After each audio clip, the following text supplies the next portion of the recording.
Hi friends, நம்ம சேனலை இப்போ தான் ஃபர்ஸ்ட் டைம் பார்க்குறீங்கன்னா மறக்காமல் நம்ம சேனலை சப்ஸ்கிரைப் பண்ணுங்கள். கூடவே பக்கத்தில் இருக்க பெல் ஐக்கானையும் கிளிக் பண்ணுங்கள். வாங்க ஃப்ரெண்ட்ஸ், வீடியோக்குள்ளே போகலாம். ஹாய் ஃப்ரெண்ட்ஸ், நம்ம இன்னைக்கு இந்த வீடியோவில் பார்க்க போகிறது ரவா லட்டு தான் எப்படி பண்ணுறேன்னு பார்க்க போகிறோம். இப்போ அதுக்கு ஃபர்ஸ்ட் வந்து ஒரு ஸ்பூன் நெய் சேர்த்துடலாம். இப்போ நெய்யில் வந்து நம்ம வந்து கிஸ்மிஸ் பழம், நட்ஸு அவங்கவுங்க விருப்பத்துக்கு என்ன வேணுமோ சேர்த்துக்கலாம். சேர்த்து இப்போ ரோஸ்ட் பண்ணி எடுத்துருவோம். நான் இப்போ ஃபர்ஸ்ட் வந்து கொஞ்சமாக பாதாம் பருப்பு சேர்த்துருக்குறேன்.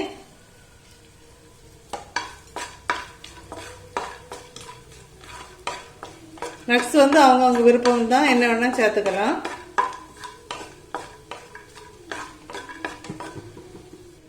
இப்போ வந்து பாதாம் பருப்பு வந்து கொஞ்சம் வரப்பட்டுட்டு இப்போ அது கூட வந்து நான் வந்து கொஞ்சம் கேஷ்யூ நட்ஸ் சேர்த்துருக்குறேன். இதையும் லைட்டாக ரோஸ்ட் பண்ணி எடுத்துடலாம். இப்போ கொஞ்சமாக ட்ரை கிரேப்ஸ் சேர்த்துருக்குறேன்.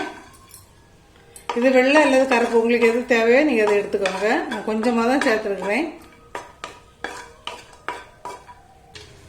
இப்போ ட்ரை கிரேப்ஸ் வந்து வரப்பட்டுட்டு இந்த டைமில் நம்ம எடுத்துடலாம். நம்ம இப்போ இதே கடாயில் ஒரு 2 ஸ்பூன் நெய் இது கூட சேர்த்துடலாம். சேர்த்துட்டு நான் இப்போ மெஷரிங் கப்புக்கு 2 கப்பு ரவா எடுத்து வச்சுருக்கேன். இப்போ அதை வந்து இதில் சேர்த்து நம்ம லேசாக வறுத்து எடுத்துக்கலாம். வறுக்கிறது வந்து கலர் சேஞ்ச் ஆகக்கூடாது. கொஞ்சம் மீடியம் டு ஸ்லோ ஃப்ளேமில் வச்சுட்டு ஒரு 2 நிமிஷம் நல்லா வறுத்து எடுத்துக்கலாம். இப்போ நம்ம 1 நிமிஷம் வறுத்துட்டோம். என்ன 1 நிமிஷம் கூட நம்ம வறுத்தா நல்லா இருக்கும். இப்போவே நல்லா நெய்யில எல்லாம் மிக்ஸ் ஆகி நல்லா ரோஸ்டாக தொடங்கியாச்சு. நெய் வந்து அவங்கவுங்க விருப்பம் தான். கொஞ்சம் கூடுதலாக சேர்க்குறதுனா கொஞ்சம் கூடுதலாக சேர்த்துக்கோங்க. இப்போ ரவை வந்து வரப்பட்டுருச்சு. இங்கே பாருங்கள், கொஞ்சம் லைட்டாக ஒரு க்ரீம் கலர் வந்துருக்குது. ரொம்ப வந்து கருத்துற வேண்டாம். இப்போ இந்த டைமில் வந்து ஸ்டவ் ஆஃப் பண்ணிடலாம். நம்ம இப்போ ரவை வந்து 2 கப் ரவை எடுத்துருக்குறோம் மெஷரிங் கப்புக்கு. நான் இப்போ சீனி வந்து 1.5 கப்பு சீனி சேர்க்குறேன். இனிப்பு வந்து அவங்கவுங்க விருப்பம் தான். அவங்களுக்கு 2 கப்பு சேர்க்குறதுனா கூட ஒன்றும் பிரச்சனை கிடையாது. இப்போ 1.5 கப்பு சீனியை வந்து மிக்ஸி ஜாரில் சேர்த்து இப்போ பொடி பண்ணி எடுத்துகிட்டு வர போகிறேன். இப்போ ரவை வந்து நான் எடுத்துக்கிற ரவை வந்து ரொம்ப பொடி ரவை தான். இதை வந்து மிக்சியில் சேர்த்து பொடிக்கணும்னு இல்லை. நீங்கள் அப்படி கொஞ்சம் பெரிய ரவையாக இருந்து அப்படின்னு சொன்னால் சீனியை ஒருக்கா பொடிச்சு எடுத்துகிட்டு வந்தப்புறம் இது கூட சேர்த்து அதையும் தட்டி ஒருக்கா கூட ஒரு 2 தடவை பல்ஸ் மோடில் ஓட்டி எடுத்துக்கலாம். இப்போ ஏலக்காய் பொடி தனியாக இல்லை அப்படின்னு சொன்னால் நீங்கள் வந்து சீனியை கூட சேர்த்து 4 இல்லை 5 ஏலக்காய் சேர்த்து பொடி பண்ணி எடுத்துக்கோங்க. நான் இப்போ சீனி கூட சேர்த்து ஏலக்காவும் பொடி பண்ணி எடுத்துகிட்டு வர போகிறேன். சீனி பாருங்கள், நல்லா பொடி பண்ணி எடுத்துகிட்டு வந்தாச்சு. இப்போ இந்த சீனியை வந்து ரவை கூட தட்ட போகிறேன். உங்களுக்கு சப்போஸ் பெரிய ரவையாக இருந்தால் இது கூட தட்டி ஒருக்க ஓட்டி எடுத்துக்கோங்க. இப்போ சீனியை வந்து நம்ம இது கூட தட்டிடலாம். இப்போ ரவையும் சீனி எல்லாம் சேர்த்து நல்லா ஒருக்க மிக்ஸ் பண்ணிக்கோங்க.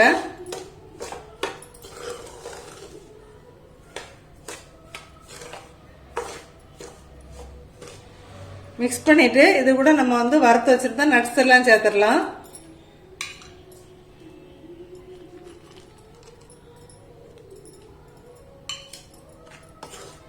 லைட்டாக மிக்ஸ் பண்ணிக்கோங்க. இப்போ நம்ம வந்து ரவை லட்டு வந்து உருட்டுறதுக்கு பால் தான் சேர்க்க போகிறோம். பால் வந்து நல்லா சூடாக இருக்கணும். அப்படின்னா காய்ச்சி நல்லா சூடாக வச்சுக்கோங்க.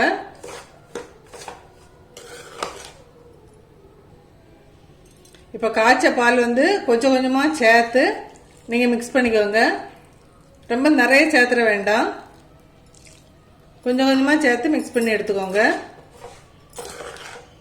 ஏன் அப்படின்னு சொன்னால் நமக்கு வந்து சீனி வந்து இந்த பால் பட்டோன்னா அதுவும் சேர்ந்து மெல்ட் ஆகும்.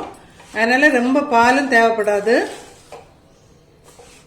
பாருங்க, நமக்கு வந்து 1/2 கப்பு பால் சேர்த்தோடனே அந்த கரெக்டான பதத்துக்கு வந்த மாதிரி தான் இருக்கு.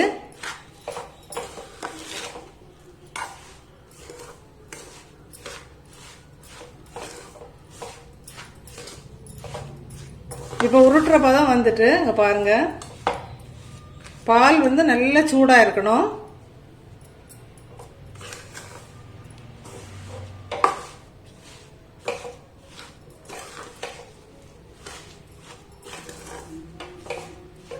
ஒரு நிமிஷம் நம்ம வெயிட் பண்ணுவோம். அந்த சூடு பொறுத்தோடனே நம்ம உருண்டை பிடிச்சிடலாம்.